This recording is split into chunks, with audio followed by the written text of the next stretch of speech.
Hello survivors and welcome to another Walking Dead Road to Survival video. In this video we're going to be looking at S-Class Franklin, who is going to be the S-Class character available in Season 12 of Leagues. Just like Jason was available in Season 11, just like Ivanova was available in Season 10, this will be of course an S-Class character.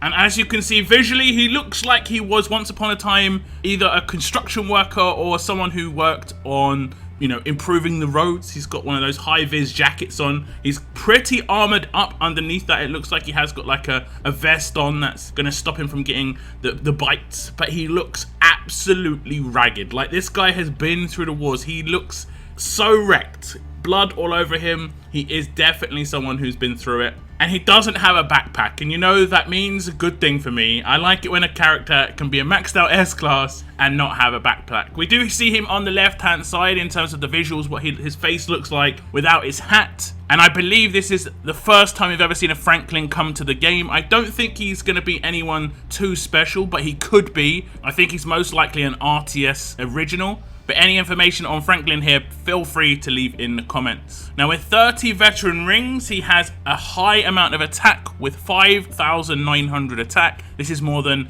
Priya, this is more than Arav. This is just a little bit less than the likes of Krista, the Gentleman, and the recently released Beta. He has got 3,641 defense and 2,987 HP. He is considered a support character, which is kind of strange when you can look at his stat balance. But that isn't necessarily a negative. He could be have supportive parts of his rush and his active, but still have some damage output. And of course he is a strong character, which is great because we haven't had too many strong characters. This is a character that obviously could work with Erin on an attack team. And with that sort of damage, he's going to get buffed up by her leader skill, and the potential of being able to use Kenny on that attack team too means the damage output of Franklin will be greatly enhanced if he is an offensive character. And when we bring up his rush, we can see that he has got some offensive capability. It is called Reap and Sow.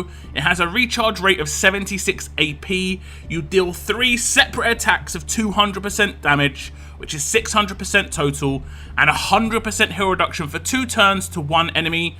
Revive 1 teammate with 50% of their max HP. So this is actually a pretty nice rush, and I think the reason he's been defined as a support character is pretty much just because of the revive tacked on the end of this. But the damage output of that rush will be pretty decent considering his base attack is high. He can work in a team with S-Class Kenny, who's going to give that 75% attack boost like I said before. While it doesn't look like a lot, he could potentially take out 3 characters in a turn, because if he takes out 1 character, the next attack will go to the next attack will go to the next, so on and so forth. So it's very nice. The 100% heal reduction is mainly going to be if he doesn't take someone out. If someone is really tanky, they're not going to be healed back up afterwards. Now, because of the way the separate attacks will work, he could utilize a stun on attack weapon, and each of those 3 attacks could potentially stun an opponent. But there is obviously the negative here, where if someone has a stun on defense weapon or impair on defense or anything that can control him, he can potentially be controlled, and it can stop his rush halfway through. If stun on defense is on a character, it could stop him after the very first attack of those 3. Okay, so if we see Franklin in a team, this is how visually he's going to look like. And then if we rush with his rush, we've got Erin as the leader, so he is getting an attack boost. He isn't modded or anything right now. He is coming up against offensive characters on defense, so they're not going to have the greatest defense stats. You're just going to see that if he takes out a character, he will then go on to the next character. However, if he doesn't take out a character, then he won't go on to the next character. It's pretty much as simple as that. You can see his damage output is pretty nice. The 100% heal reduction is on the original character that he took down, so they're the one that cannot be revived. If there was a teammate that had been downed in this time, they would obviously be revived, because Franklin himself has a revive on his rush. I would mainly see that revive on his rush as a bonus, because obviously the way his rush is going to work is offensive. You're just going to want to use it the second you can, and if there is anybody down, then you can revive. Okay, so we have got our rushes up again, and this time we're going to be rushing a much more defensive character, and basically this is a mismatch. You shouldn't really be taking in Franklin against a Pete team anyway, but this isn't to actually take down Pete. This is actually just to show how his weapon can work.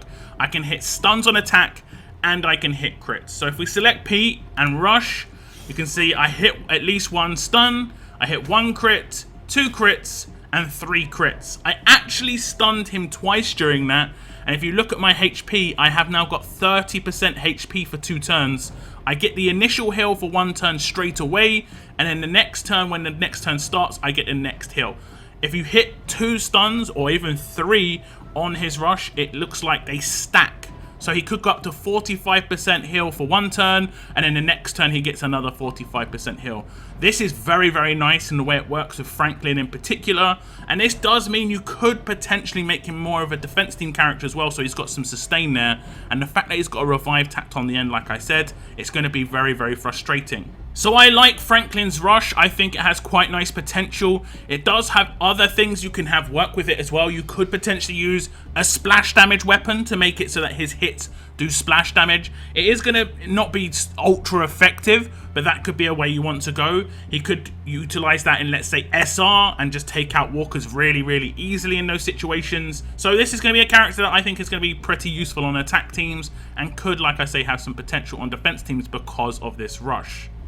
Now, if we go across to look at his active skill, it's called Impair and Defense Down. It has an initial cooldown of 2, cooldown of 3. Target enemy gets Impair and minus 30 defense for 1 turn. So not really that powerful an active skill. If he is going to be used on an attack team, that is where you'd want to use this. I would say if you ever wanted to use this on a defense team, you'd want to steer clear of it, if I'm honest. It's not that powerful, and the person who you'd want to kind of utilize this is Franklin himself, and because it only lasts 1 turn, it's not going to be possible. He isn't going to gain any AP either.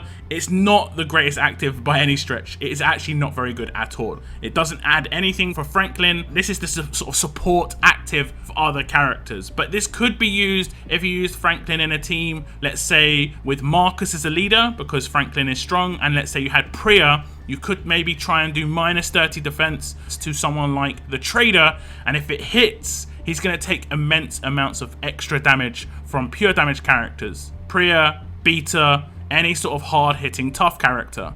So I'll show you how the active works, and this is the issue. This is turn 3. This is a natural rush for Franklin. He hasn't been commanded into this position. To utilize this, I'd have to do it, and then I'd have to command him. And as you saw, the impair part of that actually got resisted by the Pete here. Now the damage output I'll have here will be enhanced. You saw the damage I was doing before. I was hitting like 3k on crits. So the crit damage should be a little bit higher. As you can see, I'm going to hit 3.6, 3.6, and 3.9. So you will of course do more damage to a character, but I would say this is one that you probably want to avoid ranking up, especially initially, because once it's ranked up, you can never rank it down, at least not yet. And this is where we move on to the specialist skill, and it is Execution. When this character attacks an enemy that has 20% HP or less, the enemy will be immediately defeated. This is actually very useful against tanky defense teams where you don't think your damage output is going to be strong enough. This works with basic attacks, but it also works with every single part of his rush. So let's say he attacks someone with 19% HP with the first hit of his rush, they're instantly taken out. There's no way they can stop that. They're instantly taken down. If they've got crosshairs on them, it also counts as a decap. Then it moves on to the next character. Again, if they've got less than 20% HP, instantly taken out. It doesn't matter how much HP they've got, as long as it's less than 20% of their max HP, they're instantly gone. And then he'll move on to the next character and potentially do the same again.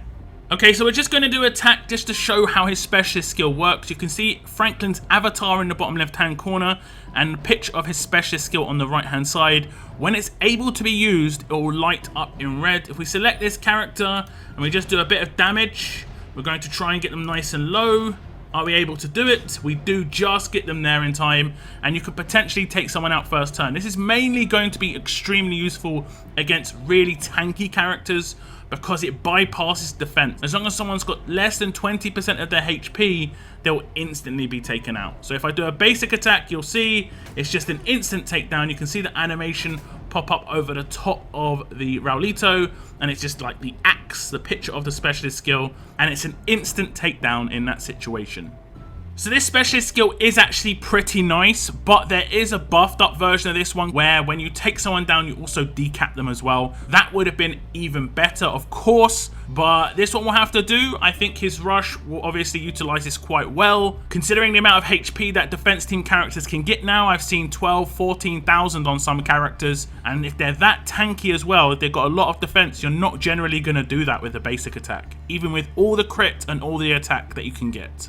Now, it is worth noting that Franklin does not have an attached weapon, so as long as you've got a weapon pre-built for him, he can use it straight away. The second you get hold of him, you can put it straight in his hands. This is very beneficial for newer players or players who do not have huge amounts of resources, because obviously having to 5-star a weapon to get the best out of it or put a weapon you've already got in his hands can be quite expensive when it comes to armory tokens, and not everyone has those. If you're someone who has got a lot of those already, you should probably already have a weapon that's good enough to just put in his hands anyway, so this is beneficial for everybody. I would go with offense on his weapon. You want to try and increase his attack as much as possible. It's the potential of maybe going for crits. You could maybe go for a 1535 stat in the 4th slot. When you make it a 5-star weapon, that means he does get crit himself, he does give crit to adjacent characters, and he gets that attack boost on top. That means those separate attacks can hit crits, and they're devastating when they do. So overall, I think that Franklin is actually a pretty nice character.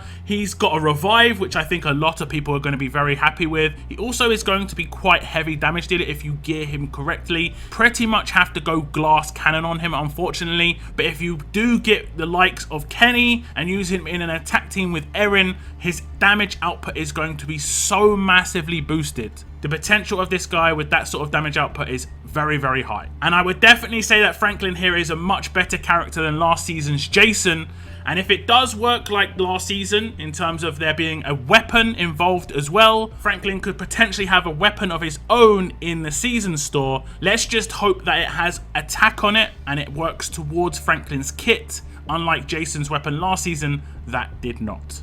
But do tell me what you think about Franklin here as an S-class character. Do leave your comments down below. That is the end of my video. Thank you very much for tuning in, and as always, keep on surviving, guys. Keep on surviving.